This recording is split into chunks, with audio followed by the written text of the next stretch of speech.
Hello traders and welcome to another video review. Today is Friday, April 3rd, 2026. Let's take a look what do we have on the economic calendar for today. So what do we have here? Only medium and high important data are here. Services PMI in Japan up from 50, no, they are down from 53.8 to 53.4, but better than the forecast. Services PMI in China down 56.7, previous number 52.1, actual number. CPI in Turkey, we are still waiting for this data, scheduled for release at 9 o'clock, and that's about the London session. But during the US session, because it's first Friday of the month, we have non-farm payrolls data release together with the average hourly earnings, participation rate, private non-farm payrolls, unemployment rate. All of this data are scheduled for release at 2:30. As you can see, non-farm payrolls are expected to increase from minus 92,000 to 65,000. Global services PMI data are scheduled for release at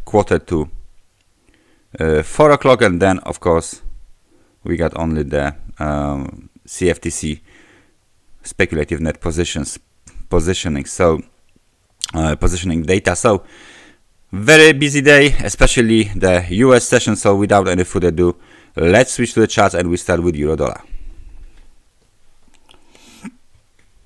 So the euro dollar definitely was rejected from 1.1628. Big breakout to the downside. Let me just expand this line if I can, because it looks like the market still sees this line and it's reacting on it. You might say that this trend line should be here. It's not a problem to place it here as well, because then we will match it to this extreme high. Then it will be extreme high here. So if we can place this trend line, there you go. So it is like this. We went down from the extremely overbought conditions to the level of 50. And so right now the situation is quite clear. We are in the middle of the range. Neither bulls nor bears have the control over the market. This situation here looks very, very corrective, and it looks like this situation here will last for quite some time. Now we will expand this trend line roughly around here. So right now the black trend line will support the 1.1448 level as well. So euro dollar middle of the nowhere around 100 pips moving average, doing nothing, waiting for the NFP. Almost the same example of the British pound.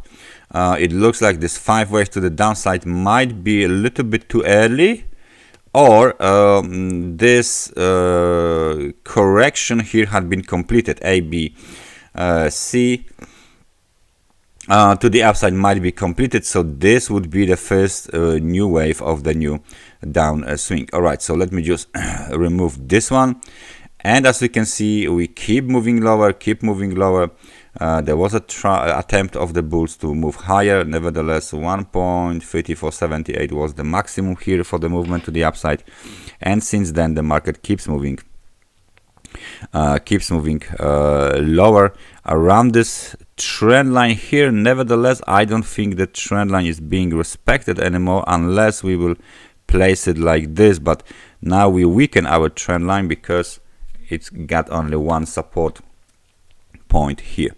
But let's leave it like this. Bearish situation on the British pound as well.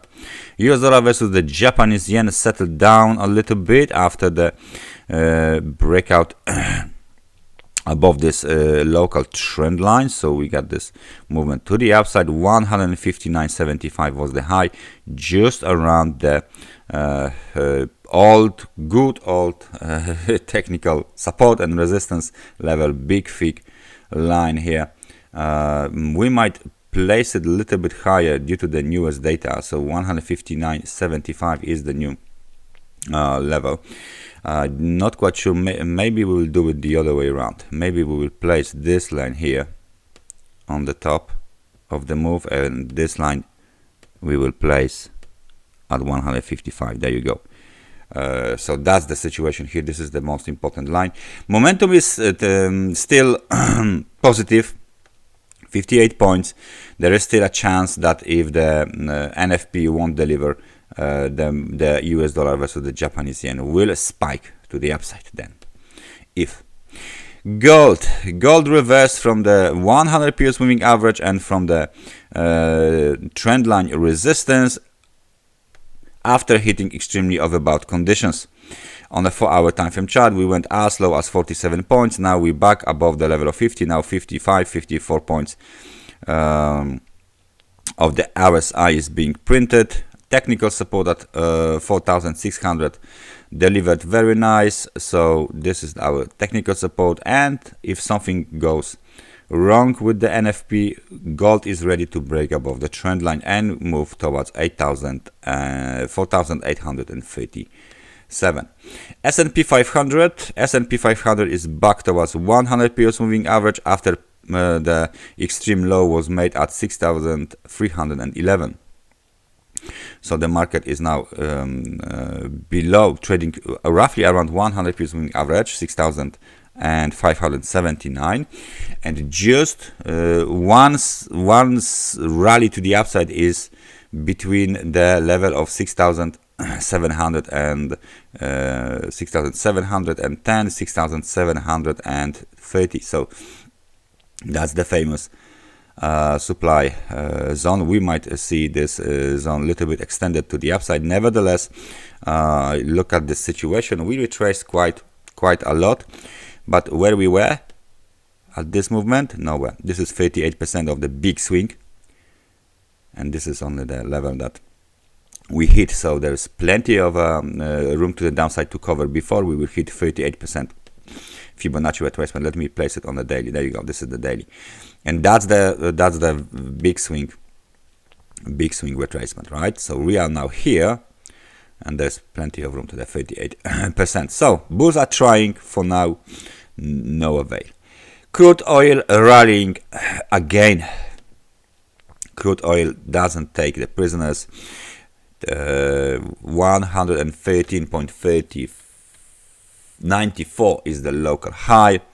This is our technical support now, the level of 106.82, and we are coming very close to the 119.42 level, despite the fact that current conditions are extremely overbought. And the Bitcoin, as you can see, was rejected as expected from this cross of two trend lines and just below the 100 periods moving average. Local high is 69,300, rejection. And now we are in the middle of this range here. Plenty of the technical support levels here, so they should find something interesting and bounce. Nevertheless, RSI 44 points, and it was lower. It was on 38. And it looks like the Bitcoin is not quite good positioned for the movement to the upside. So it looks like we are below the orange trend line, we are below the black trend line, we are below the 100 periods moving average. This movement is printing lower highs and is making lower lows. If we break below this level here, basically 65,000, the outlook remains even more bearish for the Bitcoin. So neither bears nor not bulls are in charge of this market. Nevertheless, if we let me just do this, there you go. This is our point of reference, the extreme low. This is the extreme high. After the breakout, we reversed in 8 hours. So right now we are back inside of the range. We are just below the middle of this range, of this channel. Of this channel range here, and it looks like the market still doesn't know where it wants to go, but there is some evidence for the bearish pressure on the Bitcoin. So please stay focused, stay vigilant. Bears are in charge, a little bit more on the lower time frames than the bulls on Bitcoin. That's everything from me for today. Thank you very much for watching this analysis, and I hope I see you guys next time. So take care and bye bye.